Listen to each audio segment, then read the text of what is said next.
castle with Mickey Mouse.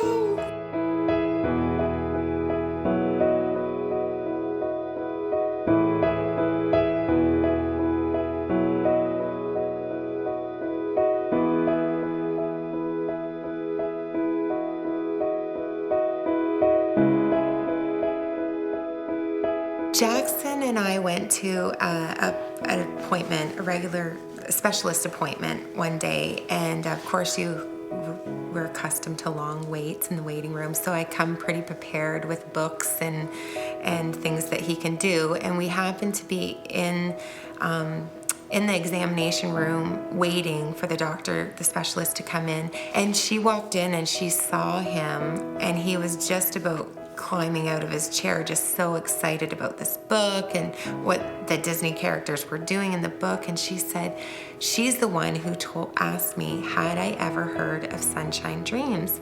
And I was always under the impression or assumption that the child had to verbalize their dream. And she said, Kelly, you'd have to be deaf, blind, and to not realize that he is just so excited and so loves these characters beyond like, oh, this is a good book. When I heard that Jackson and his family were going to go to Disney World, I thought it was wonderful because Jackson would have memories of that too. You know, he loves Goofy. I think he likes Goofy the best, and then Mickey Mouse comes second, and then Donald is his third favorite. Right from the beginning, Jackson's siblings were just thrilled that and honored that they were allowed to be part of Jackson's dream. And Kim, a special friend, had made up a tray with special Disney pick symbols. He was able to talk to the characters through his pick symbols. When we met the characters, he was able to speak with them, and they used the pick symbols on his tray to speak with him, which he just thought was amazing. Like, he looked at them like, you speak my language? Oh, that's amazing.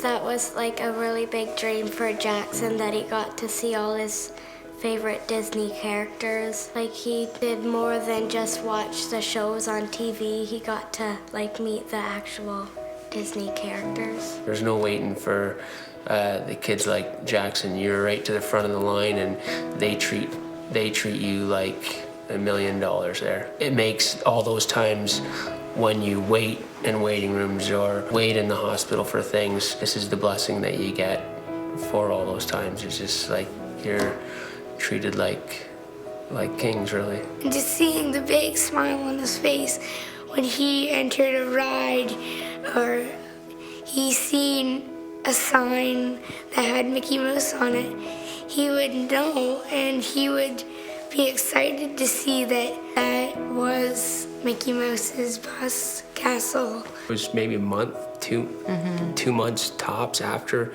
we applied. And I remember Kelly saying, you know, and I'm like, oh yeah, Sunshine, I know, yeah, I was on that, you know, once, you know, and didn't really register at that time that I was that I had went on the first one, you know. Here's 25 years later, and I still do remember the day. I think I was around 10 years old, I guess, yeah, because that was 25 years ago, so that makes sense, 35, so. There was a nice lady who was a newspaper reporter from our small town area of Watford, and she came over and she did a story on Ryan, not so much about him going on the Sunshine Foundation trip, but the fact that he had cystic fibrosis, which not that many people knew because it was just not something that we really made known. You know, we did therapy and took medication, but he was always very active as a child. So Ryan's doctor, Dr. Ted Ecclestone from Children's Hospital, and Liz Hunter, they just told us that the Sunshine Foundation was doing an airlift to Disney World for one day, and they asked, that would be just wonderful. You know, at 10 years old, did I know I was going to have a wife and kids? You know, no. A lot of the children, and some of them were older teens too, maybe not just necessarily with cystic fibrosis, but other life-threatening diseases, this might be their one and only trip that they could do something like that, because who knows what was going to happen 5-10 years down the road. And some of them probably didn't even live that long. So I never ever thought in my lifetime that I would have a daughter-in-law and grandchildren and a son.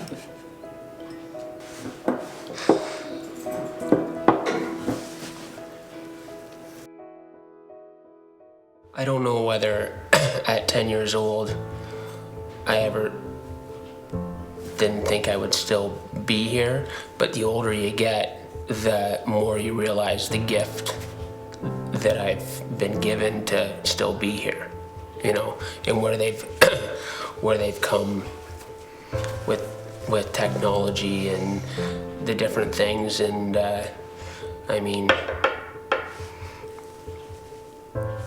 I'm very thankful that I'm still here, and I plan to be here for a lot longer, so. This is the next generation, and Sunshine Dreams is continuing to be dedicated to families like ours, to bless us with a gift and a dream and memories that will last a lifetime is amazing. That gift is amazing. Our kids will never forget it. The moment shared there, the experience, and we would not have had that without Sunshine Dreams. I think out of everything, even the gift that Sunshine gave us the most was the know of all that you can go away with Jackson, you can go on an airplane, and it works out, you know. Like, I'm sure Sunshine played a big role in that, but to know that after all of that, we could go away tomorrow on an airplane, and the fear of making all that connect and work out, it's gone.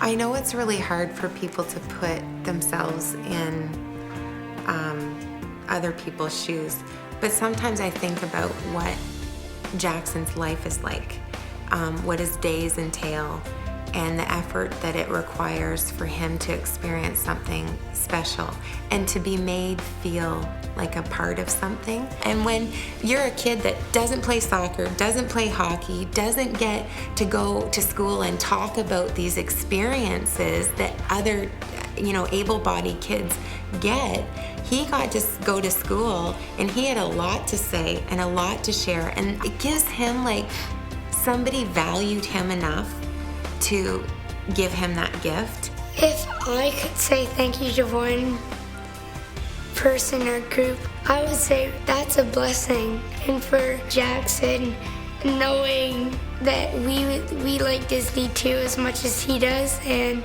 Mom seeing that as a special thing and Dad seeing that as a special thing, that's pretty cool.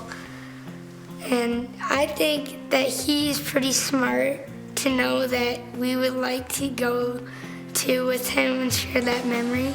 And maybe, who knows, maybe 25 years from now, Jackson and his family, or somebody that I know, you know, that's close to us, Sunshine will, you know, gift them with a gift, and we'll be able to sit in the back of a room and watch them be interviewed, you know, 25 years from now.